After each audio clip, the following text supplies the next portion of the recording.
இப்போலாம் ஃபோன் வாங்கணும் அப்படின்னாலே 15,000 தான் மினிமம் பட்ஜெட். அது கீழலாம் வாங்கினா அந்த அளவுக்கு நல்லா இருக்காது அப்படின்ற மாதிரி தான் நிறைய பேர் நினச்சிட்டு இருக்கீங்க. ஸோ 10,000 பட்ஜெட் இருக்கவங்க கூட ஆஃப்லைன் ஸ்டோர்ஸை போய் பார்த்து அங்கே இருக்கிறதுலே அவங்க ஏதாவது ஒரு ஃபோனை கொடுக்குற மாதிரி கொடுத்து அதெல்லாம் முடிச்சு விட்டுறாங்க. நல்ல ஃபோன்ஸை கடைசி வரையும் வாங்குறதும் இல்லை, அவங்க நிறையா சஜஷனை பார்க்கறது இல்லை, அவங்களுக்கான ஆப்ஷன்ஸை அவங்க தெரிஞ்சுக்கிறதும் இல்லை. ஸோ அவங்களுக்காக தான் இந்த 10,000 ரூபாய்க்கு உள்ள இருக்கிற ஃபோன்ஸோட தரவரிசை. இதில் நாம சிறப்பான 6 5G ஃபோன்ஸை 10,000 பட்ஜெட்டுக்குள்ள செலக்ட் பண்ணி அதை தரவரிசையை வந்து பண்ண போறோம். ஸோ என்னென்ன ஃபோனில் என்னென்ன மாதிரியான விஷயங்கள் நல்லா இருக்குது அப்படின்றத உங்களால ஈஸியாக தெரிஞ்சுக்க முடியும், ஈஸியாக நீங்க ஃபோனை பர்ச்சேஸ் பண்ணிக்க முடியும். So welcome to Tamil today தரவரிசை. நம்மளோட தரவரிசையில் 6வது இடத்துல இருக்கிற ஃபோன் எதுன்னு பார்த்தீங்கன்னா Redmi உடைய 13C 5G அப்படின்ற ஃபோன் தான். ஸோ இந்த ஃபோனில் MediaTek உடைய 6100 Plus அப்படின்ற ஒரு ப்ராசர் கொடுத்துருக்காங்க. இது 6 நானோமீட்டரில் பில்ட் பண்ணப்பட்ட ப்ராசர். கேமரா பொறுத்தவரை இதில் 50 mega pixel plus 0.08 mega pixel அப்படின்ற ஒரு சென்சர் கொடுத்துருக்காங்க. ஸோ டே லைட்டில் எடுக்க போகிற ஃபோட்டோஸ் வந்து பார்த்தீங்கன்னா மெயின் கேமரா பொறுத்தவரை ரொம்ப நல்லா இருக்குது.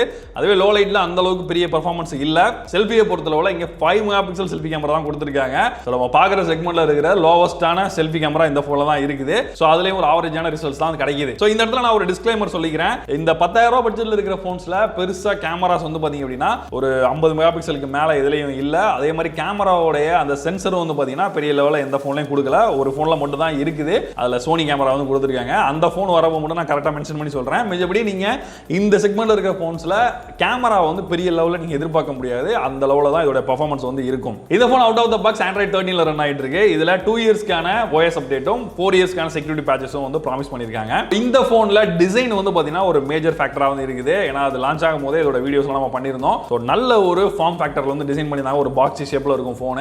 அது மாதிரி பேக் சைடில் வந்து பாத்தீங்க அப்படின்னா ஒரு ஸ்டார் ட்ரைல் டிசைன் மாதிரி கொடுத்துருக்கோம். அந்த டிசைன் பார்த்தீங்கன்னா லைட்லலாம் வந்து பாத்தீங்கன்னா நம்ம பளபளன்ற மாதிரி இருக்கும். அதெல்லாம் ஒரு பிரீமியமான ஒரு டிசைன் வந்து பண்ணியிருந்தாங்க. ஃப்ரண்ட் சைடில் வந்து பாத்தீங்கன்னா கார்னிங் விர்ச்சுவல் கிளாஸ் 3 வந்து கொடுத்துருக்காங்க. மிச்சபடி ஃபுல் அண்ட் ஃபுல்லா வந்து பிளாஸ்டிக்கான பில்டு தான் இது. அது மாதிரி ஸ்பீக்கர்ஸ் வரும்போது இங்க மோனோ ஸ்பீக்கர் தான் கொடுத்துருக்காங்க. ஸ்டீரியோ ஸ்பீக்கர்ஸ் எதுவும் கொடுக்கல. பேட்டரி பார்க்கும்போது இங்க 5000 mAh பேட்டரி கொடுத்துருக்காங்க. 18 வாட்ஸ்ல ஃபாஸ்ட் சார்ஜிங் சப்போர்ட் இருக்குது. ஆனா பாக்ஸ்ல அவங்க 10 வாட் சார்ஜர் தான் ப்ரொவைட் பண்றாங்க. சோ பாக்ஸ்ல இப்பலாம் நிறைய பேர் சார்ஜரே கொடுக்கிறது இல்ல. ஒரு 10 வாட் சார்ஜர் கொடுக்குறாங்க. ஆனா இதே Redmi வந்து இன்னொரு அடுத்த போன்ல இன்னொரு வேலையை ஒன்று பார்த்துட்டு இருக்காங்க. அது உங்களுக்கு சொல்றேன் செம காமெடியா இருக்கும். சோ இந்த போன்ல UFS 2.2 சப்போர்ட் கொடுக்குறாங்க. ஓரளவுக்கு ரீட் அண்ட் ரைட் ஸ்பீட் நல்லாவே இருக்கும். அதே மாதிரி பெர்ஃபார்மன்ஸ் பொறுத்தவரை ஒரு டீசென்டான பெர்ஃபார்மன்ஸ் அப்படின்னு சொல்லலாம். நீங்க ரொம்ப ஹெவி கேம் இந்த பட்ஜெட்ல வந்து நீங்க ஹெவி கேமிங்லாம் எதிர்பார்க்க முடியாது. ஃபிங்கர் பிரிண்ட் சென்சர் பொறுத்தவரை இதுல side mounted finger print sensor கொடுத்திருக்காங்க. டிஸ்ப்ளே வரும்போது இங்க 6.74 இன்ச்ல ஒரு HD+ IPS டிஸ்ப்ளே கொடுத்திருக்காங்க. 90 Hz ரெஃப்ரெஷ் ரேட் சப்போர்ட் இருக்குது. டிஸ்ப்ளேயோட குவாலிட்டி பொறுத்தவரை ஓரளவுக்கு நல்லா இருக்குது. இந்த போன்ல வாட்டர் டிராப் நாச் தான் வந்து கொடுத்திருக்காங்க. சோ உங்களுக்கு ஒரு டீசென்டான பெர்ஃபார்மன்ஸ் வேணும், அது மாதிரி இந்த டிசைன் நல்லா பிரீமியமா இருக்கணும்னு நினைக்கிறவங்களுக்கு இந்த போன் நீங்க வாங்கலாம். அது மாதிரி இது Redmi போன். சோ Redmi உடைய OS எல்லாமே பிடிச்சவங்களுக்கு இந்த போன் கண்டிப்பா வந்து பிடிக்கும். அது மாதிரி டிஸ்ப்ளேயோட பிரைட்னஸ்மே லோவா தான் கொடுத்திருக்கிறதுனால அவுட்டோர்ல யூஸ் பண்ணும்போது கொஞ்சம் வந்து அந்த அளவுக்கு விசிபிலிட்டி கம்மியா தான் இருக்கும். இந்த போன்ல 6GB RAM மற்றும் 128GB ஸ்டோரேஜ்ல அந்த வேரியன்ட் வந்து பாத்தீங்க அப்படினா 8074 ரூபாய்க்கு இப்போதைக்கு சேல் பண்ணிட்டு இருக்காங்க. சோ இந்த போனோட லிங்க் வந்து நான் கீழ வந்து வியூ ப்ராடக்ட்ஸ்ல கொடுத்திருக்கேன். அதை கிளிக் பண்ணி நீங்க வந்து பர்ச்சேஸ் பண்ணிக்கலாம். நம்மளோட தரவரிசையில 5வது இடத்துல இருக்கிற போன் எதுன்னு பாத்தீங்க அப்படினா Redmi உடைய A4 5G. சோ இது வந்து ரீசன்ட்டா லான்ச் ஆன போன் தான். அதே மாதிரி உங்களுக்கு இதே இதுல போக்கோல வேணும் அப்படினா போக்கோல இருந்து C75 அப்படிங்கற போன் வந்து 17ஆம் தேதி அன்னைக்கு லான்ச் பண்ண போறாங்க. சோ அதுமே கிட்டத்தட்ட இதே போன் தான். பட் பிரைசிங்க பொறுத்தவரை நீங்க எப்ப பாத்துக்கோங்க. பிரைசிங்ல அது கம்மியா இருந்ததுன்னா ஒருவேளை நீங்க போக்கோவுக்கு தாராளமா வந்து மூவ் ஆகலாம். இங்க Snapdragon உடைய 4S Gen 2 அப்படிங்கற ப்ராசஸர் வந்து கொடுத்திருக்காங்க. இது 4 நானோமீட்டர்ல பில்ட் பண்ணப்பட்ட ப்ராசஸர். இந்த ப்ராசஸரும் 6100 Plus அப்படிங்கற ஏற்கனவே பார்த்த ப்ராசஸர் Redmi 13C ல 5G ல உள்ள ப்ராசஸரும் கிட்டத்தட்ட சேம் பெர்ஃபார்ம் பண்ணக்கூடிய ப்ராசஸர் தான். நீங்க Snapdragon ப்ராசஸர் வந்து பிரெஃபர் பண்ணீங்கன்னா இந்த போனுக்கு நீங்க வந்து மூவ் ஆகலாம். சோ இதுல வந்து பாத்தீங்கன்னா UFS 2.2 சப்போர்ட் கொடுத்திருக்காங்க. அது மாதிரி LPDDR4X RAM இருக்குது. சோ ஏற்கனவே பார்த்த Redmi 13C 5G ஓட அப்கிரேடா இங்க 120 Hz ரெஃப்ரெஷ் ரேட் கொடுத்திருக்காங்க. அது மாதிரி இந்த போன்லயும் வாட்டர் டிராப் நாச் தான் வந்து இருக்குது. சோ அதுதான் கொஞ்சம் சோகமான விஷயம். இங்க ஒரு பஞ்ச் ஹோல் நாச் கொடுத்திருந்தாங்கன்னா அந்த போனோட லுக்கே வேற மாதிரி இருந்திருக்கும். அதை அவங்க பிரெஃபர் பண்ணல. அது மாதிரி கேமரான்னு வரும்போது ஏற்கனவே பார்த்த மாதிரி இங்க 50 மெகா பிக்சல் கேமரா தான். அதே மாதிரியான ரிசல்ட்ஸ் தான் இங்கே வந்து கிடைக்குது. லோ லைட்ல பெரிய லெவல்ல பெர்ஃபார்மன்ஸ் வந்து பண்ணல. அதே மாதிரி 5 மெகா பிக்சல் தான் செல்ஃபி கேமரா கொடுத்திருக்காங்க. அதுவுமே ஒரு ஆவரேஜான ரிசல்ட்ஸ் தான் வந்து கிடைக்குது. இங்க IP52 வாட்டர் ப்ரூஃப் ரேட்டிங் கொடுத்திருக்காங்க. அதே மாதிரி Android அப்டேட்ஸ் பொறுத்தவரை 2 இயர்ஸ்க்கு OS அப்டேட்டும் 4 இயர்ஸ்க்கு செக்யூரிட்டி பேட்சஸ் வந்து ப்ரொவைட் பண்ண போறாங்க. இதுல Android 14 out of the box run ஆகிறதுனால உங்களுக்கு Android 15 16 வரைக்கும் உங்களுக்கு அப்டேட்ஸ் வந்து கிடைக்கும். இன்னொரு முக்கியமான விஷயம் இந்த போன்ல இருக்குதுன்னு பார்த்தீங்கன்னா இந்த போன்ல நீங்க Jio SIM கார்டு மட்டும் தான் யூஸ் பண்ண முடியும் இப்போதைக்கு. ஏன்னா Jio தான் வந்து ஸ்டாண்ட் அலோன் 5G வந்து ப்ரொவைட் பண்றாங்க. இதுல SA அப்படின்ற அந்த 5G பேண்ட்ஸ் மட்டும் தான் சப்போர்ட் பண்ணும். NSA அப்படின்ற நான் ஸ்டாண்ட் அலோன் 5G வந்து இதில் சப்போர்ட் பண்ணாது. ஸோ நீங்கள் ஏர்டெல் இல்லை வோடாஃபோனில் 5G யூஸ் பண்ணலாம்னு நினச்சிங்கன்னா இந்த ஃபோனில் வந்து யூஸ் பண்ண முடியாது. பட் ஜியோக்கு தாராளமாக நல்லா யூஸ் ஆகும். ஃபிங்கர் பிரிண்ட் சென்சரை பொறுத்தவரை சைட் மோட்டராக கொடுத்துருக்காங்க, மோனோ ஸ்பீக்கர் தான் கொடுத்துருக்காங்க. பில் குவாலிட்டியை பொறுத்தவரை இந்த ஃபோன் நல்லா தரமாக வந்து பண்ணியிருக்காங்க அப்படின்னு சொல்லலாம். டிசைன் வைஸுமே நல்ல ஒரு அப்டேட்டான டிசைன் வந்து கொடுத்துருக்காங்க. டெடிகேட்டடாக SD கார்டு ஸ்லாட்டும் வந்து இருக்குது. மொதல் ஃபோனில் வந்து பார்த்தீங்கன்னா 18 வாட்ஸ் சப்போர்ட் இருக்குது. 10 வாட்ஸில் தான் சார்ஜர் ப்ரொவைட் பண்ணுறாங்க Redmi 13C 5Gல. இங்கே வந்து உங்களுக்கு வந்து 18 வாட்ஸ் சப்போர்ட் இருக்குது. ஆனால் 33 வாட்ஸில் வந்து சார்ஜர் ப்ரொவைட் பண்ணுறாங்க. ஒரு ஃபோனில் வந்து பார்த்தீங்கன்னா அதில் இருக்கிற சப்போர்ட்டிங் சார்ஜிங் ஸ்பீடோட கம்மியான சார்ஜர் ப்ரொவைட் பண்ணுறாங்க. இங்கே வந்து பார்த்தீங்கன்னா இதில் இருக்க சார்ஜிங் ஸ்பீடோட அதிகமான சார்ஜரை ப்ரொவைட் பண்ணுறாங்க. ஸோ எந்த இடத்துலையுமே கரெக்டான சார்ஜரை அவங்க ப்ரொவைட் பண்ணல. இதுக்கு பருத்தி மூட்டை பேசாம குடோன்ல இருக்கலாமே. ஸோ அதுதான் நான் ஏற்கனவே சொல்ல வந்தது. ஸோ இந்த ஃபோனை நல்ல விஷயம்னா பில் குவாலிட்டி சூப்பராக இருக்குது. அது மாதிரி ஸ்னாப்டிராகனோட ப்ராசஸர் கொடுத்துருக்காங்க. அது மாதிரி 128GB இன்டர்னல் ஸ்டோரேஜ் வந்து மினிமம் வந்து இருக்குது. டெடிகேட்டா SD கார்டு ஸ்லாட் வந்து போட்டுக்க முடியும். ஸோ இதில் பிரச்சனை அப்படின்னா அந்த 5 மெகா பிக்சல் செல்ஃபி கேமரா கொடுத்துருக்குது. அதே மாதிரி இதில் ரேம் வேரியன்ட் வந்து பார்த்தீங்கன்னா 4GB மட்டும் தான் அவைலபிள் இருக்கு. 6GB அப்படின்ற ஆப்ஷனே உங்களுக்கு வந்து கிடையாது. ஸோ நீங்க இதில் 4GB ரேம் மற்றும் 128GB ஸ்டோரேஜ் உள்ள அந்த வேரியன்ட் வந்து பார்த்தீங்கன்னா 9621 ரூபாய்க்கு நீங்க பர்ச்சேஸ் பண்ணிக்கலாம். இதோட லிங்க் நான் வந்து கீழே வியூ ப்ராடக்ட்ஸ்ல கொடுத்துருக்கேன், செக் பண்ணி பாருங்க. நம்மளோட தரவரிசையில் 4வது இடத்துல இருக்கிற ஃபோன் எதுன்னு பார்த்தீங்கன்னா Realme உடைய C63 5G ஃபோன். ஏற்கனவே பார்த்த அந்த ரெண்டு ப்ராசஸரை விட இந்த ஃபோனில் கொஞ்சம் நல்ல ப்ராசஸர் வந்து கொடுத்துருக்காங்க.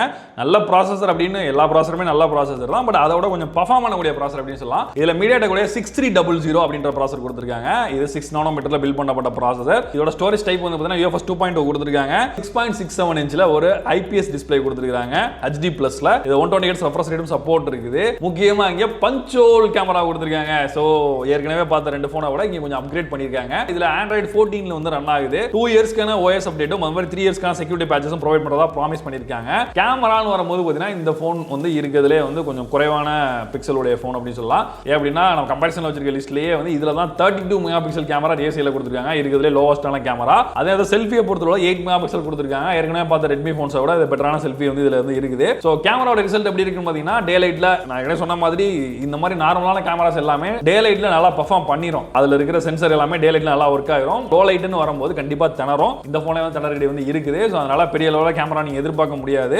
இந்த போன்ல 5000 mAh பேட்டரி கொடுத்துருக்காங்க. 10 வாட் சார்ஜிங் ஸ்பீட் சப்போர்ட் இருக்குது. 10 வாட் சார்ஜரும் பாக்ஸ்ல வந்து ப்ரொவைட் பண்றாங்க. அதுதான் இந்த இடத்துல வந்து ஒரு பெரிய மைனஸ். அதாவது 5000 mAh பேட்டரி சார்ஜ் பண்றதுக்கு வெறும் 10 வாட் சார்ஜிங் ஸ்பீட் தான் மொத்தமே. நீங்க கூட சார்ஜர் போட்டாலும் அது ஏறாது. ஸோ இந்த ஃபோனை சார்ஜ் பண்ணுறதுக்கு முழுசாக 0 to 100 ஆகிறதுக்கு 3 மணி நேரம் சாலிடாக எடுத்துக்குது. ஸோ நீங்கள் பொறுமையாக யூஸ் பண்ணுறவங்களா இருந்தீங்க அப்படின்னா இந்த ஃபோன் உங்களுக்கு நல்ல சாய்ஸாக வந்து இருக்கும். அது மாதிரி பர்ஃபார்மன்ஸை பொறுத்தளவில் டீசெண்டான ஒரு பர்ஃபார்மன்ஸ் வந்து கிடைக்குது. பெரிய லெவலில் கேமிங்லாம் நீங்கள் பண்ண முடியாது. அப்புறம் டிசைனை பொறுத்தளவு நல்ல ஒரு டிசைன் வந்து கொடுத்துருக்காங்க. இந்த ஃபோனுடைய 4GB ரேம் மற்றும் 128GB ஸ்டோரேஜ் அந்த வேரியன்ட் வந்து பார்த்தீங்கன்னா 9499 ரூபாய்க்கு நீங்கள் பர்ச்சேஸ் பண்ணிக்கலாம். இந்த Realme C63 5G உடைய லிங்க் நான் வந்து கீழே வியூ ப்ராடக்ட்ஸில் கொடுத்துருக்கேன். கிளிக் பண்ணி செக் பண்ணி பாருங்க. நம்மளோட தரவரிசையில் 3வது இடத்துல இருக்கிற ஃபோன் பார்த்தீங்கன்னா Vivo உடைய T3 Lite இல்லை அப்படின்னா IQ உடைய Z9 Lite. ரெண்டு ஃபோனுமே ஒரே ஃபோன் தான். எந்த பிராண்ட் உங்களுக்கு பிடிச்சிருக்கோ நீங்க அந்த பிராண்ட் வந்து ப்ரிஃபர் பண்ணிக்கலாம். சோ இந்த ஃபோன்ல வந்து பார்த்தீங்கன்னா MediaTek உடைய 6300 அப்படின்ற ப்ராசஸர் கொடுத்திருக்காங்க. ஏற்கனவே பார்த்த அந்த Realme 63 ல இருந்த அதே ப்ராசஸர் தான். டீசென்ட்டான பெர்ஃபார்ம் பண்ணக்கூடிய ஒரு ப்ராசஸர். இந்த ஃபோன்ல நார்மலான கேம்ஸ் நீங்க விளையாடும்போது எந்த ப்ராப்ளம் இல்ல. அந்த மாதிரி ஹீட்டிங் இஷ்யூ மெயினா இந்த ஃபோன்ல வந்து கிடையாது. ஆனா ஒரு சின்ன மைனஸ் என்ன அப்படின்னா இதுல வந்து eMMC தான் கொடுத்திருக்காங்க. UFS ஸ்டோரேஜ் வந்து கிடையாது. சோ eMMC அப்படிங்கும்போது ஸ்டார்டிங்ல கொஞ்சம் நல்லா இருக்கும். போக போக வந்து பாத்தீங்கன்னா கொஞ்சம் உங்களுக்கு ப்ராப்ளம் வந்து கிரியேட் பண்ணும். ஏன்னா ரீட் அண்ட் ரைட்டிங் ஸ்பீடு வந்து கம்மியா இருக்கிறதுனால உங்களுக்கு அடுத்தடுத்த ஸ்டோரேஜ்ல ஏதாவது ஏத்த உங்களுக்கு அப்போ வந்து OS வந்து ஸ்லோ ஆகிற ஒரு ஃபீல் வந்து கொடுக்கும். இதை தவிர இந்த ஃபோன்ல 6.56 இன்ச்ல ஒரு HD plus IPS டிஸ்ப்ளே வந்து கொடுத்திருக்காங்க. 90 Hz ரெஃப்ரெஷ் ரேட் சப்போர்ட் இருக்குது. இந்த ஃபோன்ல வாட்டர் டிராப் நாச் தான் வந்து கொடுத்திருக்காங்க. இந்த ஃபோனை ஏன் அப்ப Realme C63 விட முன்னாடி வச்சிருக்கோம் அப்படின்னா இங்க கேமரா வந்து ஒரு 50 மெகா பிக்சல் கேமரா வந்து கொடுத்திருக்காங்க. இதுக்கு 2 மெகா பிக்சல் சப்போர்ட்டிங் சென்சரும் வந்து இருக்குது. Realmeல கொஞ்சம் கேமரா கம்மியா இருக்கிறதுனால தான் இதை அதோட முன்னாடி கொண்டு வந்தேன். முக்கியமா இதுல கேமராவோட பெர்ஃபார்மன்ஸ் ஓரளவுக்கு டீசெண்டா வந்து இருக்கும். Realmeயோட நல்லாவே ஒரு பெர்ஃபார்மன்ஸ் வந்து எனக்கு கிடைக்கும். 8 மெகா பிக்சல் ஒரு ஃப்ரண்ட் கேமரா வந்து கொடுத்திருக்காங்க. அதுவுமே Vivo உடைய ஆப்டிமைசேஷன்ல செல்ஃபி ஓரளவுக்கு நல்லா இருக்கும். அந்த மாதிரி Android 14ல ரன் ஆகுது. 2 இயர்ஸ்க்கான OS அப்டேட்ஸும் 3 இயர்ஸ்க்கான செக்யூரிட்டி பேட்சஸும் ப்ராமிஸ் பண்ணிருக்காங்க. IP64 ரேட்டிங் இந்த ஃபோனுக்கு வந்து கொடுத்திருக்காங்க.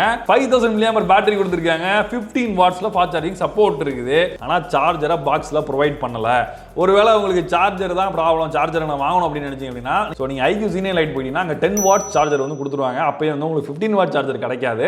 உங்களுக்கு பெர்ஃபார்மன்ஸும் ஓரளவுக்கு டீசெண்டா இருக்கும். டிசைனுமே ஓரளவுக்கு டீசெண்டா இருக்கும். அதே மாதிரி இதுல கேமராவுமே ஓரளவுக்கு நல்லா இருக்கும். சோ இந்த ஃபோனுடைய 4GB RAM மற்றும் 128GB ஸ்டோரேஜ் உள்ள அந்த வேரியன்ட் வந்து பாத்தீங்கன்னா 9999 ரூபாய்க்கு இப்போதைக்கு சேல் பண்ணிட்டு இருக்காங்க. அதோட லிங்க் நான் வியூ ப்ராடக்ட்ஸ்ல கொடுத்திருக்கேன், செக் பண்ணி பாருங்க. நம்மளோட தரவரிசையில 2வது இடத்துல இருக்க ஃபோன் எதுனா Infinix உடைய Hot 50 5G MediaTek உடைய 6300 ப்ராசஸர் கொடுத்திருக்காங்க. UFS 2.2 சப்போர்ட் இருக்குது. அது மாதிரி 6.7 இன்ச்ல ஒரு HD plus IPS டிஸ்ப்ளே கொடுத்திருக்காங்க. 128 ரெஃப்ரெஷ் ரேட்டும் சப்போர்ட் இருக்குது. பஞ்ச் ஹோல் கேமரா கொடுத்திருக்காங்க. பஞ்ச் ஹோல் கேமரான்னு லைக் பண்றவங்களுக்கு இந்த ஃபோன் செட் ஆகும். நான் ஏற்கனவே சொன்ன மாதிரி கேமராவில் ஒரு சோனி சென்சார் யூஸ் பண்ணியிருக்கிறது ஒரே ஃபோன் இந்த ஃபோன் தான். இதில் IMX 582 அப்படின்ற சென்சார் வந்து யூஸ் பண்ணியிருக்காங்க. 48 மெகாபிக்சல் கேமரா இது. ஸோ கேமரா வந்து பார்த்தீங்க அப்படின்னா நல்ல ஒரு ரிசல்ட்ஸ் வந்து கொடுக்குது.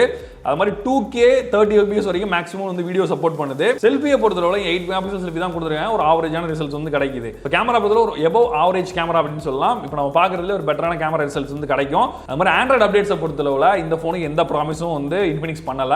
யூசுவலாகவே இன்ஃபினிக்ஸ் வந்து இந்த மாதிரி எந்த ப்ராமிஸும் கொடுக்கறது கிடையாது. அதனால செக்யூரிட்டி பேச்சஸ் வேணா வரதுக்கான வாய்ப்புகள் இருக்கு. ஆனால் ஆண்ட்ராய்டு அப்டேட் இதில் வந்து 14 இருக்கும்னு நினைக்கிறேன். அதுக்கு மேலே அப்டேட் வர்றது ரொம்ப கஷ்டம். அதனால ஆண்ட்ராய்டு அப்டேட்டுக்கு கொஞ்சம் அதுல ஒரு ப்ராப்ளம் வந்து இருக்குது. இந்த போன்ல 5000 mAh பேட்டரி கொடுத்துருக்காங்க. 18 வாட்ஸ்ல சார்ஜிங் சப்போர்ட் இருக்குது. ஆனா சார்ஜர் 10 வாட்ஸ்ல தான் ப்ரொவைட் பண்றாங்க. ஸ்பீக்கர்ஸ் பொறுத்தவரை மோனோ ஸ்பீக்கர் தான் கொடுத்துருக்காங்க. சவுண்ட் குவாலிட்டி ஓரளவுக்கு நல்லா இருக்குது. ஸோ ஒரு நல்ல ஒரு ஸ்டைலிஷான ஒரு அப்டேட்டான ரெஃப்ரெஷிங்கான ஒரு டிசைன் அப்படின்னு சொல்லலாம். நல்ல ஒரு பில்ட் குவாலிட்டியில நல்லா பண்ணிருக்காங்க. டீசென்டான பர்ஃபார்மன்ஸ் வந்து இருக்குது. ஸோ இதுல டிஸ்பிளேயோட நிட்ஸ் வந்து பார்த்தீங்கன்னா 500 நிட்ஸ் தான் சப்போர்ட் இருக்குது. அவுட்டோர்ல கொஞ்சம் திணறலா வந்து இருக்கும். மிச்சபடி வந்து OS அப்டேட்ஸ்க்கும் இந்த ப்ராமிஸ் வந்து பண்ணலாம். இதெல்லாம் தவிர்த்து பார்த்தீங்கன்னா இந்த போன் நீங்க வந்து பர்ச்சேஸ் பண்ணிக்கலாம். சோ இந்த போனுடைய 8GB RAM மற்றும் 128GB ஸ்டோரேஜ் உள்ள அந்த வேரியன்ட். இந்த போன்ல தான் வந்து ஃபர்ஸ்ட் டைமா 8GB RAM வந்து இருக்குது கம்மியான பிரைஸ் ரேஞ்சிலேயே. அப்புறம் 128GB ஸ்டோரேஜ் வந்து கொடுக்குறாங்க. சோ அந்த வேரியன்ட் வந்து நீங்க 9600 ரூபாய்க்கு இப்போதைக்கு நீங்க வந்து பர்ச்சேஸ் பண்ணிக்கலாம். இதோட லிங்க் நான் வியூ ப்ராடக்ட்ஸ்ல கொடுத்திருக்கேன், செக் பண்ணி பாருங்க. சோ நம்மளோட தரவரிசையில முதலிடத்துல இருக்கிற போனை பார்க்கிறதுக்கு முன்னாடி நம்மளுடைய ஆஃபர்ஸ் டுடே டெலிகிராம் சேனலை பத்தி நம்ம சொல்லி ஆகணும். சோ நல்ல நல்ல ஆஃபர்ஸ் போனா இருந்தாலும் சரி, கேட்ஜெட்டா இருந்தாலும் சரி அப்பப்போ போஸ்ட் பண்ணிட்டே இருக்கோம். ஸோ உங்களுக்கு யூஸ்ஃபுல்லாக இருக்கும். லிங்க் நான் கீழே டிஸ்கிரிப்ஷனில் கொடுத்துருக்கேன், செக் பண்ணி பாருங்க. ஸோ அங்கே சுற்றி இங்கே சுற்றி முதலிடத்தில் இருக்கிற ஃபோனுக்கு இப்போ நம்ம வந்துட்டோம். ஸோ இதுதான் நம்ம வச்சிருக்க தரவரிசையில் முதல் இடத்தை பிடிச்சிருக்கு. எல்லா விதத்துலையுமே பெஸ்ட்டான ஒரு ரிசல்ட் கொடுத்ததுனால தான் இந்த ஃபோனை தூக்கி முதலிடத்தில் வச்சிருக்கோம். ஸோ முதலிடத்தில் இருக்கிற ஃபோன் இதுனா மோட்டோவுடைய G45 5G. அப்படி என்ன இதில் முதலிடத்தில் வைக்கிற அளவுக்கு இருக்கு அப்படின்னு கேட்டிங்கன்னா, இங்கே ஸ்னாப்டிராகனுடைய 6S Gen 3 அப்படின்ற ப்ராசஸர் கொடுத்துருக்காங்க. இது 6 நானோமீட்டரில் பில்ட் பண்ண ப்ராசஸர். இந்த ப்ராசஸர் வந்து பார்த்தீங்கன்னா நம்ம பார்த்த எல்லா ஃபோனை விட பெட்டரான பர்ஃபார்மன்ஸ் பண்ணக்கூடிய ஒரு ப்ராசஸர். அதுக்குன்னு கேம் எல்லாம் பெரிய லெவலில் விளையாடலாமா அப்படின்லாம் நீங்க கேட்கக்கூடாது. இருக்கிறதுலேயே பெஸ்ட்டான ப்ராசஸர் இந்த ஃபோனில் வந்து கொடுத்துருக்காங்க. அது மாதிரி இதில் பஞ்ச் ஹோல் டிஸ்பிளே கொடுத்துருக்காங்க. ஸோ 6.5 இன்ச்சில் ஒரு HD plus IPS LCD display கொடுத்துருக்காங்க. 128 ரெஃப்ரெஷ் சப்போர்ட் இருக்குது. இப்போ நம்ம பார்த்த எந்த ஃபோன்லையுமே ஃபுல் HD plus யாருமே கொடுக்கல. இந்த ஃபோனில் 50 மெகாபிக்சல்ல ஒரு கேமரா மெயின் சென்சராக கொடுத்துருக்காங்க. அது மாதிரி 2 மெகாபிக்சல் ஒரு மேக்ரோ சென்சரும் வந்து இருக்குது. அதே மாதிரி இதில் ஃப்ரண்ட் கேமரான்னு வரும்போது 16 மெகாபிக்சல் கொடுத்துருக்காங்க. இப்போ நம்ம செக்மெண்ட்ல பார்த்த ஃபோன்லேயே 16 மெகாபிக்சல் உள்ள கேமரா இந்த G45 தான் வந்து இருக்குது. சோ ஓவரால் கேமரா பெர்ஃபார்மன்ஸ் ஓரளவுக்கு டீசென்ட்டா வந்து இருக்குது. ஆனா நைட் லைட்ல எடுக்கும்போது பெரிய லெவல்ல பெர்ஃபார்மன்ஸ் பண்ணல. ரெண்டு கேமராவிலும் நீங்க 1080ல 30 fps வரைக்கும் வீடியோ எடுத்துக்க முடியும். Android 14 இந்த போன் ரன் ஆகுது. ஆனா அப்டேட்ல வச்சாம் பாருங்க ஆப் அப்படின்ற மாதிரி 1 இயர் தான் வந்து Android அப்டேட் வந்து ப்ராமிஸ் பண்ணிருக்காங்க. Android 15 தான் இதுக்கு வந்து அப்டேட் கிடைக்கும். அதே நேரத்துல செக்யூரிட்டி பேட்சஸ் பொறுத்தவரை இதுக்கு 3 இயர்ஸ் அப்டேட் கிடைக்கும். இந்த போன்ல 5000 mAh பேட்டரி கொடுத்திருக்காங்க. முக்கியமா இதுல 20 வாட்ஸ்ல சார்ஜிங் சப்போர்ட் இருக்குது. பாக்ஸ்லயே சார்ஜரும் ப்ரொவைட் பண்றாங்க. அது மாதிரி வீகன் லெதர் பேக் கொடுத்திருக்காங்க. சோ அதுமே ஒரு போனுக்கு வந்து நல்ல ஒரு லுக் கொடுக்கும். அது மாதிரி ஒரு பிரீமியமான ஒரு ஃபீல் கிடைக்குது இந்த போன்ல. அது மாதிரி ஸ்பீக்கர்ஸ் வரும்போது dual stereo speakers with Dolby Atmos வேற லெவல் பண்ணிட்டாங்க. ஆனா நம்ம பார்த்த எந்த போன்லயுமே வந்து ஸ்டீரியோ ஸ்பீக்கர்ஸ் கிடையாது. எல்லாத்துலயும் மோனோ ஸ்பீக்கர் தான் இருக்கு. அது மாதிரி ஃப்ரண்ட் சைடுல வந்து கார்னிங் உள்ள கிளாஸ் 3 வந்து கொடுத்திருக்காங்க. 12 5G பேண்ட்ஸ் வந்து சப்போர்ட் பண்ணுது. எந்த சிம் கார்டு வேணாலும் யூஸ் பண்ணலாம். சோ இந்த போனுடைய 4GB RAM மற்றும் 128GB ஸ்டோரேஜ்ல அந்த வேரியன்ட் வந்து பாத்தீங்க அப்படின்னா 9999 ரூபாய் சேல் பண்றாங்க.